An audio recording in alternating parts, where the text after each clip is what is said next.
the spangles, we make a verse that dare not jangle or tangle with the grim questions that crush the many fools who want to be unleashed. We hold our peace except to say postmodern, which if you understand, that's it. The language, stripped of any diseased opinion, which is bourgeois-like meaning and stories and decision and snappy politics like the colored Stalins that threaten to define us as ignorant as Crazy Eddie. You know, the colleagues stupid enough to give interviews to restaurant owners on how they waxed their father and socked it to their mother and put a trope in each their eyes so they could describe a world no one understood, but we could analyze as ambiguous with decency. We said then language, but smell funny. To hook it up with Czechoslovakia. And the wordy birds of no, it has nothing to do with the world. There is no world, except behind the dead patches where myself used to crawl. Language, pure language, don't you understand? As if you could be a note musician and away with all pests like what it mean or what it say or who it help.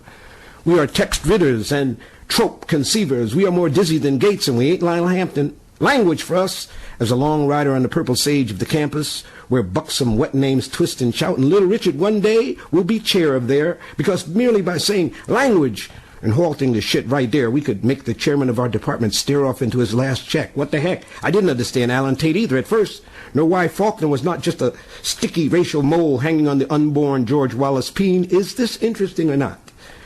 Without having to be weighed down by a goddamn narrative and dismissing the notion that what is writ has a writer, again we washed away the bourgeoisie except ourselves, hiding inside the dumbness of our square misunderstandings. We would be racist, but that's been done. We hate Ginsburg and those guys because they said impossible things. You see, we are textual. Bush, too, in our group. By dismissing saying something, we could creep neatly away from commitment or tiptoe with stunning grace away from cranky values like Keats' mistake of truth for a roof over your head, and beauty, which, as everyone knows, what the pirates got for stealing the election. Money helps if you got some. It's one reason I don't really go for Negroes. They don't have no money. And don't think our spirit away, our sprint away of what this is after all just more bullshit. And don't think our sprint away from what is this after all just more bullshit. And don't think our sprint away from what is this after all just more bullshit. Like 7 types of Amos and Andy, our sense of humor spends as well as money. But niggas, of course, being oral and less than graduates, refuse to think we funny. Even if they say we funny, they mean to be insulting, and we are, after all, the neatest things to emerge since the fugitive kind. We were right to kill Robert Redford. Who was Tennessee Williams after all? But the nasty, I realize this is not politically correct. But that's the kind of humor that boils under our paper lips. We are not, like the colored guy said, opportunists or big drags writing dull, ignorant bullshit. F, who keeps insisting things are ugly down home. We are the ghost of Halloween past and Halloween yet to come.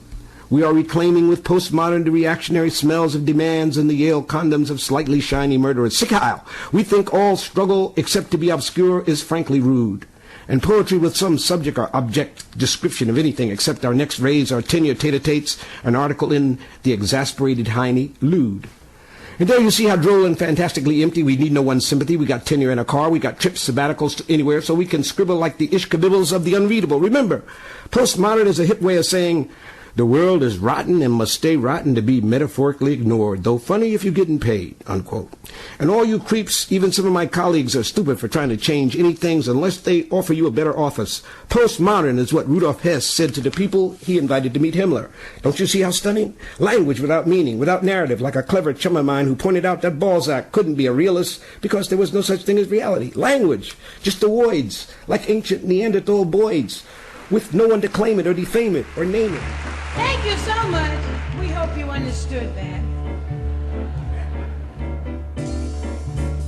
Oh, the shark has pearly teeth, dear, and he shows them pearly white. Just a jackknife has Mackie, dear, and he keeps it out of sight. When the shark bites with his teeth, dear, scarlet billows start to spread. But she gloves so where's my key, dear? So there's not a trace of red on a sidewalk on a Sunday morning. Like 40 losing life. Someone sneaking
Okay, this is quite a grim picture that you've portrayed for us. But since you're researching the history of black movements, let's go to the history. You find Harlem in the 30s and the 40s to be a very important point in history. You also claim that the urban protests and social unrest there was a model that later replicated in the civil rights movement. That's right. Mm-hmm. Can you describe for us what were the dynamics of that time in Harlem and how this unrest and protests and the organization of so many movements came about? I've written a great deal about the evolution of African American social protest in the 20th century. And one of the key sites, one of the key places where that occurred was in the community of Harlem.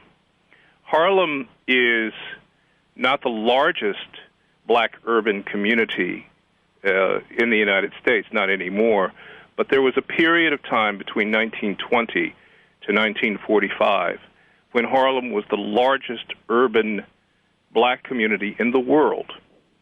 And during that time, from after World War I to the end of World War II, there were an extraordinary group of African American and West Indian from the Caribbean leaders who emerged. Marcus Garvey, W.E.B. Du Bois, who founded the NAACP, the National Association for the Advancement of Colored People, A. Philip Randolph, who was a very prominent socialist leader and the founder of the first successful black trade union in the United States, the Brotherhood of Sleeping Car Porters.